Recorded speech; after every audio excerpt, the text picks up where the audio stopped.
तो हेलो दोस्तों, आज हम क्लास 10 की ज्योग्राफी का चैप्टर नंबर 4 एग्रीकल्चर पढ़ने वाले हैं, जिसकी वीडियो नंबर सीरीज पार्ट 2 होने वाला है। पार्ट 1 हमने पढ़ा दिया था। पार्ट 2 में हम पढ़ने वाले हैं प्रिमिटिव सबसिस्टेंस फार्मिंग, यानी टाइप्स ऑफ फार्मिंग में पहला पार्ट क्या था? Primitive subsistence farming.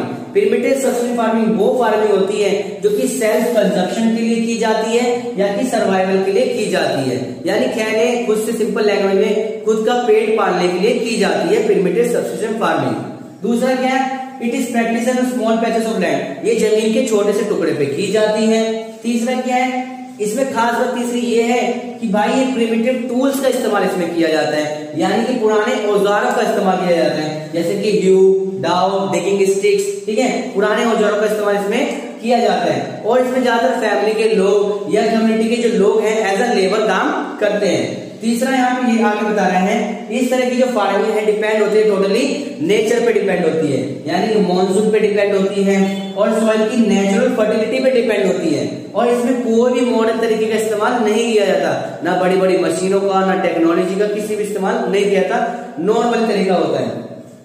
और इस तरह की फार्मिंग जो होती है वो नेचुरली ग्रो हो जाती है, ठीक है। और इसे हम स्लैश एंड बर्न भी कहते हैं। क्या कहते हैं? स्लैश एंड बर्न एग्रीकल्चर भी कहते हैं। अब स्लैश एंड बर्न एग्रीकल्चर क्या होता है समझ रहे हैं यहाँ पे? Farmer clear patches of land, जबकि इंसान क्या करते हैं? फार्मर एक जमीन का बहुत बड़ा हिस्सा है, उस बहुत बड़े हिस्से में किसान क्या करते हैं? छोटे से हिस्से को क्या करते हैं? क्लियर कर लेते हैं। क्लियर करने के बाद क्या करते हैं? उसे स्लैश एंड बर्न करते हैं। स्लैश यानी उसे काटते हैं, काटने के बाद उसे जला देते हैं। अब क्या होता है? वहां पे जो राख बचती है वो भी नेचुरल फर्टिलाइजर के रूप में काम आती है। अब यहाँ पे साफ हो जाता है, यानी पूरी जमीन तैयार हो गई फसल के लिए। अब इस पे खेती की जाएगी।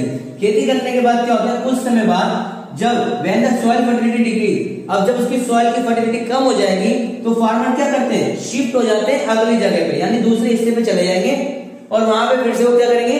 स्लैश एंड बर्न करेंगे, यानी चीजों को काटेंगे, जलाएंगे और फिर इस पे करेंगे स्लैश एंड बर्न।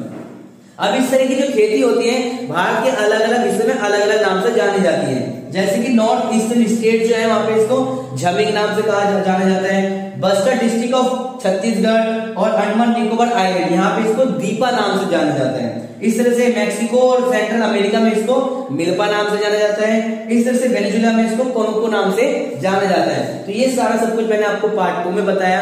पार्ट 3 में हम इसके जो नेक्स्ट है क्या था नाम देखते, याद नहीं आ रहा अभी, तो दूसरा पार्ट पढ़ेंगे। अगर इसमें कोई डाउट हो, दिक्कत हो, परेशानी हो, आप हमें कमेंट में बेहिचक बता सकते हैं। मिलते हैं अगली वीडियो में, तब तक के लिए बाय।